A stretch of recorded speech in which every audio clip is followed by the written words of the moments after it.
Suddenly, folks are getting amped up for this Indiana invasion on Columbus in a couple weeks. But first, it's Northwestern and it's Ohio State, of course, at Wrigley Field coming up.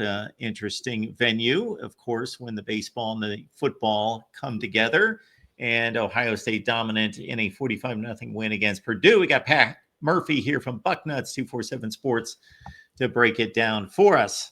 Pat, how you doing today? I'm good, Mark. How are you doing? Doing just fine. We are coming down to the stretch drive here, and just three more. And Ohio State now 8-1 after the defense pitched a shutout. Purdue got some running plays going between the 20s with Devin Mockabee, but little else. And Ohio State just seemed to get better and better once they got by a bit of a slow start.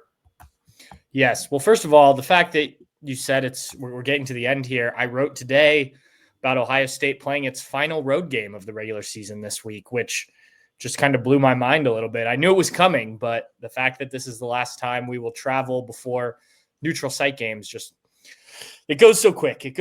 But yes, the Buckeyes, the offense took a little bit to get going on Saturday against Purdue, coming out, having to punt on the opening drive, and then getting a punt block by special teams, which is a separate conversation we should probably have because Buckeye special teams actually did something positive.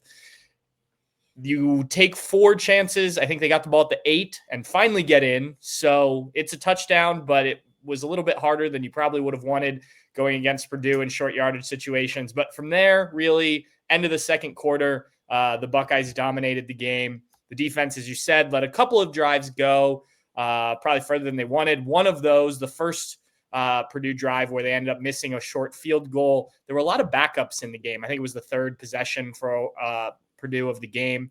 And it was kind of a mix between starters and backups. And it looked like they were trying some things defensively and it did not work well, but able to get the stop. Purdue misses another field goal later in the game. Second shutout of the year for this Buckeye defense, which I think all in all played pretty well, building off of that Penn State game. They now haven't given up a shutout given up a touchdown in over 2 games. The Penn State touchdown obviously was the pick 6 thrown by Will Howard. So I think that's about as well as you can do it. Noting the opponents here, Purdue not being a great offense, Penn State not being a team that challenges you a ton on the outsides, but does present some other challenges. So they've talked a lot about building on the adjustments, the re-engineering, so to speak, of the defense since the Oregon loss. And so far, I think you have to say so good for the Buckeyes. Yeah, Purdue, for all its issues, unless you're Oregon and Ohio State, and I guess that's another indicator that they are the 2 that rule this conference right now as it stands. They are the 2 to shut out Purdue, but otherwise the Boilers have gotten on the board and at least have been able to generate some offense against everybody else in the Big Ten. We saw Lathan Ransom make a huge hit on Hudson Card. That comes to mind. Caleb Downs, of course, showed up on a number of occasions. We had the big play from Jack Sawyer, scoop and score right there during a span of, I think, 4 minutes, 4.5 minutes, where Ohio State scored 3 touchdowns. So any other superlatives out there from the Buckeye defense that I'm missing? Well, you mentioned the other shutout being Oregon. I think I looked this up on Sunday. I believe the only other of the top teams, so to speak, that held Purdue to fewer yards in that game was Notre Dame back towards the beginning of the season. The Buckeyes were better than Oregon, better than Wisconsin in terms of those defensive numbers, and obviously you get the shutout. You brought up the Jack Sawyer scoop and score, and that doesn't happen if JT Tuimoloau doesn't come through and knock the ball out, which at the time, from where I was sitting in the press box, I thought JT Tuimoloau just kind of whiffed on the tackle, like tried to make an arm tackle and missed. And in fact, no, he knew what he was doing and punched the ball out there. And look, these are 2 defensive ends. We've talked about it a lot, Mark, that came in together, both 5-star guys. Now they're senior years. There hasn't been a lot of plays where they have both been involved on making a big play. So it was good to see. It's happened from time to time, but good to see that they combine sort of to not only get the ball back, but then Jack Sawyer, as you mentioned, takes it for a touchdown. Lathan Ransom has the interception. I don't know how much credit you can give Lathan Ransom. He was just kind of standing right where Hudson Card threw the ball, but you got to be in the right place, and then you got to catch the ball. And he also returned it a decent chunk. So yeah, defensively, I think those are the guys. Cody Simon, I think it's the 4th straight game he's led the defense in tackles. You mentioned Caleb Downs.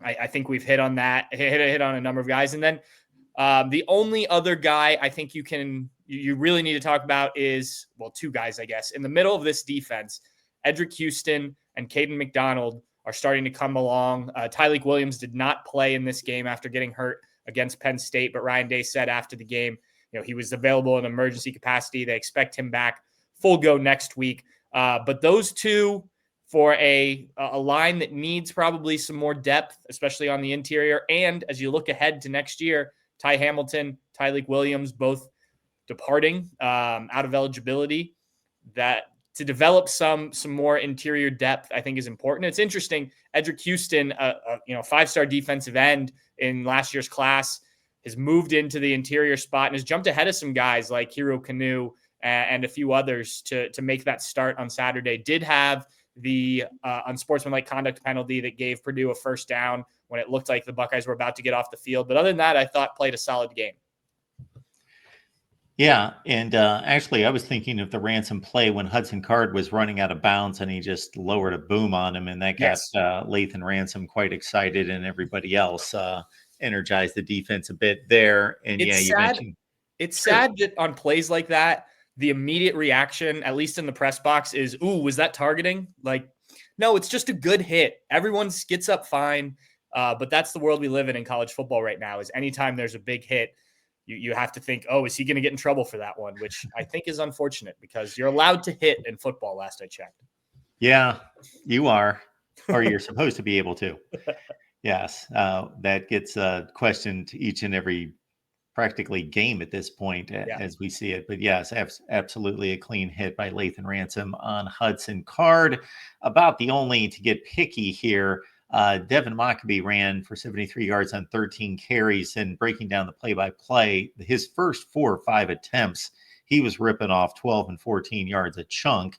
Now they really stifled him. I'd say the first 4 or 5 carries were about 40 yards, and then it was only about 30 or 35 yards on the final 9 or 10 carries he had. So they obviously righted that wrong, but he was bouncing off a lot of Buckeyes those first couple series. Yeah, and I think not having Tyleik Williams certainly plays a part in that. He's been good against the run. The combination of him and Ty Hamilton have both been very good against the run. So I think that plays a part, but just in general, I do think that the Buckeyes have, be it either a dual threat quarterback or, as we saw it last week against Penn State, we saw it with Dylan Raiola a couple weeks ago. If you're going to move the ball in this team, it, other than the Oregon game, has seemed to be on the ground is the way to pick up some yards. But as you mentioned, Mark, this defense has done a good job at adjusting to things that get thrown at them in the first halves of games. Even the Oregon game, you go back and look at the numbers in the second half, it was much improved. And obviously they didn't give up 2 big pass plays in the second half either. So I think that's been, and I think we've talked about this in previous seasons, like one of the best things about Jim Knowles and this defensive staff is the way that when things aren't going well early on, even if it's something minor like, running back getting free to some extent, they do a good job of adjusting and figuring out ways to shut things down in the second half. Pat Murphy stopping by to break down the Buckeyes for us. So Ohio State takes on Northwestern this week as a 31.5-point favorite. The last I checked, that game going to be at Wrigley Field in Chicago. Check out Pat's work at bucknuts.com, 247 Sports, of course.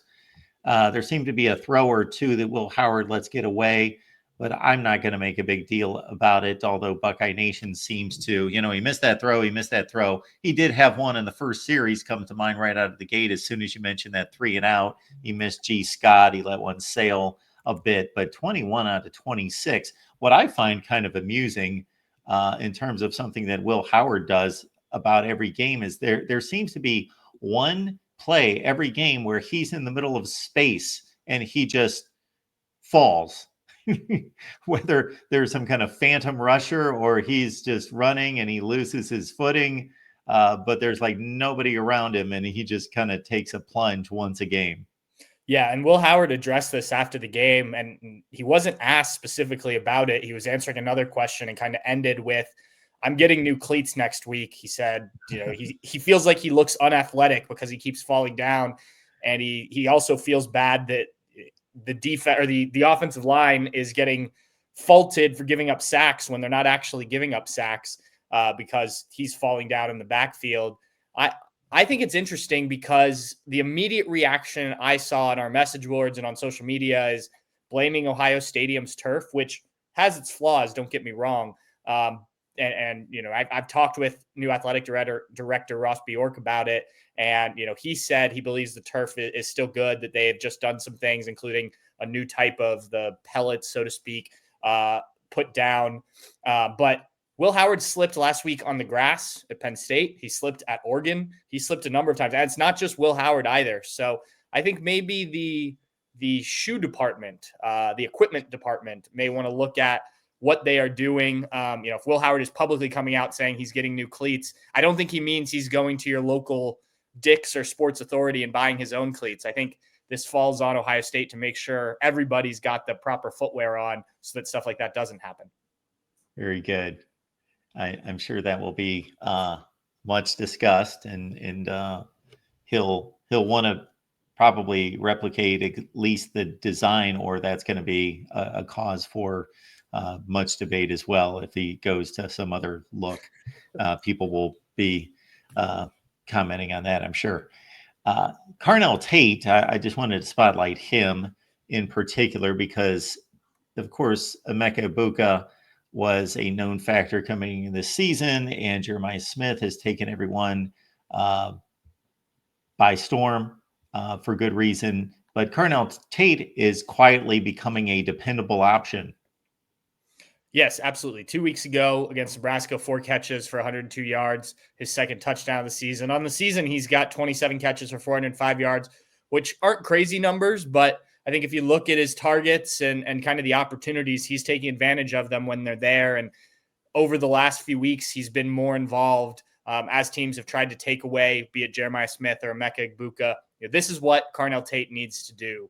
I think next season he will be a significantly bigger piece of this passing offense, but just being that third receiver right now to be available when needed. And his day could have been a lot better. That Will Howard had one of the deep shots that was underthrown, no doubt about it, but Carnell Tate still should have come up with it. The ball hit him right in the hands, even though he had to slow up. And, he is hit, I believe, if I remember the play correctly, and doesn't come down with the pass. But that would have been probably a 40 or 50-yard play to add to his 56 yards, I think is what he had. So could have been a really big day for Carnell Tate, but he did tie Jeremiah Smith with the team lead in receptions. And I thought played well, was again available when needed for the Buckeyes offense and Will Howard. If I recall correctly, that pass breakup was ill-timed because it was right at the point in which Gus Johnson was bragging about Carnell Tate, and it wasn't a flat-out drop. It was a really good play by the defensive back, but at the same time, I'm sure he's going to work on maintaining control on the ball and not allowing it to be ripped away from him like that, because that could have been a big play for Tate and the Buckeyes.